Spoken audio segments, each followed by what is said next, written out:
mga veteranong congressman na pabilib kay Sandro Marcos at bakit siya pinapalakpakan, pinupuri ng mga veteranong congressman.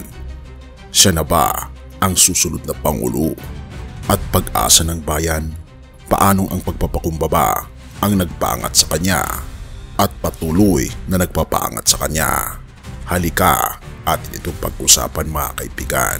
To our young guns, special shout out to SDML, our young lawmakers who brought innovation, passion and purpose to this chamber. You have proven the future of the House is bright. As I begin my second term, I'm filled with immense gratitude and an even deeper sense of responsibility. We bank on the milestones already achieved in our Bagong Pilipinas. I ask once again for your guidance. Help me stay grounded. Remind me of my duties. Push me to do better because this is our shared journey. Agbiag, ti Primero Distrito. Agbiag, ti Ilocos Norte. Mabuhay ang Bagong Pilipinas. Diyos unay, tiyag ni na po. Sandro Marcos, ang nagpapakumbabang lider na tahimik na umangat. Hindi mo akalain, pero habang binabasa mo to, baka unti-unti mo nang maintindihan kung bakit siya ang binabantayan ng mga veteranong kongresista. Sa kongreso kung saan matitinik at makakarismang politiko ang karaniwan mong inaasahang mangibabaw, sino ang mag-aakalang ang isang batang lalaki minsan kinukot siya sa social media bilang anak lang ng presidente ang tila pipilahan para palakpakan ng mga veteranong mambabatas? Pero teka lang, hayaan mong ikwento ko sa iyo kung bakit hindi lang ito tungkol sa apelyido, kundi sa isang hindi mo inakalang katangian. Yanggan lang ba talaga?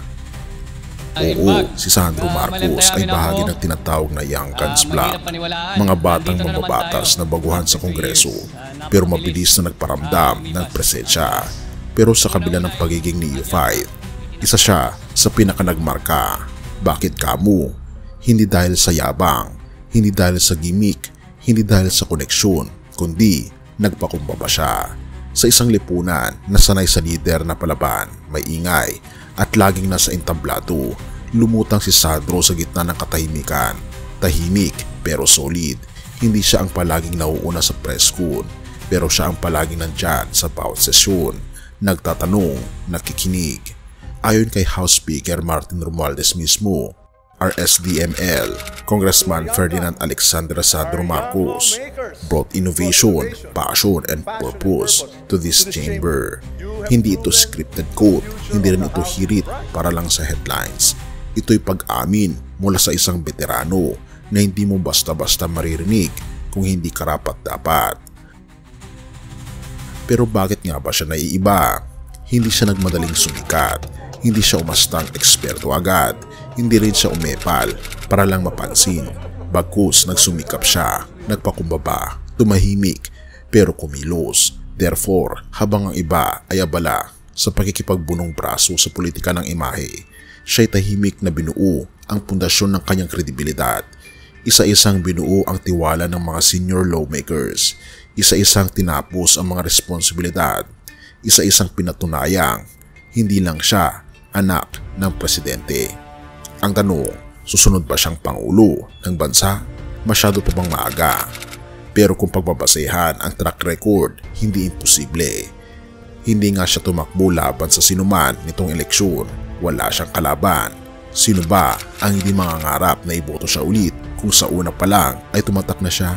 At habang ang kanyang tiyahin at pinsan ay nanatiling gobernador at vice-gobernador ng Ilocos, siya naman ay patuloy na pinapatunayan na hindi lang siya political royalty. Siya ay posibleng leader na hinog na sa karanasan, hinubog ng mga mapagkumbabang mga magulang, hinog sa pagpapakumbaba at hindi sa kasikatan. Have mercy, O God, at purihin ang ating Panginoon Diyos. Mateo 23 verse 12, ang nagpapakataas ay ibababa at ang nagpapakababa ay itataas. Sa mundo ng politika, negosyo o kahit sa pang-araw-araw na buhay kaibigan, madalas ang mga naiingay ang laging una sa pila o ang palaging bida ang napapansin. Pero sa kaharian ng ating Panginoong Diyos, kababaang loob ang batayan ng tunay na pag-angat. Ganito ang ipinakita ng ating Panginoong Jesus.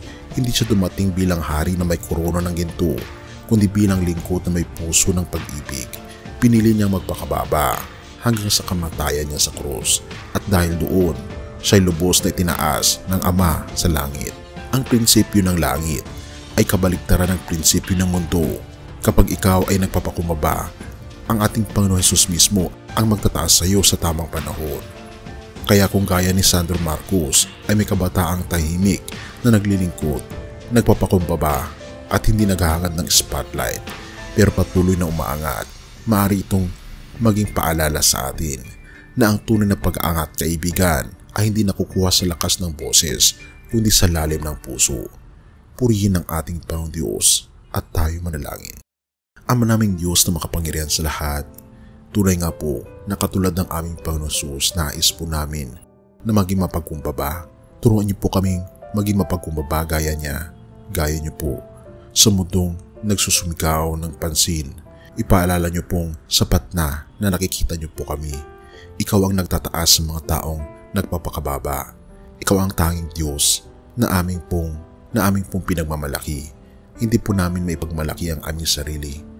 Dahil kung wala po kayo, Panginoong Diyos, ay wala po kami. At kung hindi dahil sa krus ng aming Panginoong Diyos na siyang nagpakumbaba, na siyang aming inaangat ngayon, ay kami po ay walang kwenta sa mundong ito.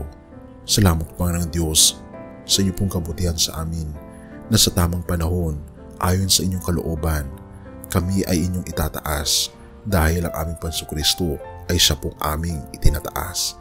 Hindi para sa aming kapurihan, kundi para sa inyong kaluwalhatian lamang at kapurihan.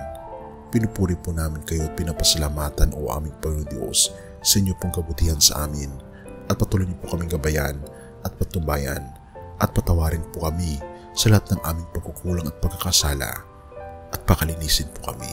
At salamat po sa pagdinig ng aming mga panalangin, sapagkat ito po ang aming samot hiling sa matamis na pangalan ng aming Panginoong Jesus. Amen. Bago natin ipagpatuloy, kaibigan, siya nga pala ang Great Controversy, na isa sa mga pinaka-kontrobersyal na libro dahil tumutukoy ito sa mga propesiya sa libro ng Daniel at Revelation na nagaganap na sa panahon natin ngayon. Bago ang pagdating ng ating Panginoong Diyos ay pinamimigay na namin ng libre sa pamamagitan ng PDF. At ito ay nasa limited lamang na panahon, kaya i-click mo sa description sa baba upang ma-avail mo, kaibigan, ang napaka-importanteng libro ito na magbubukas sa iyo sa mas maliwanag mong hinaharap. Purihin ang ating Panginoong Diyos at tayo magpatuloy.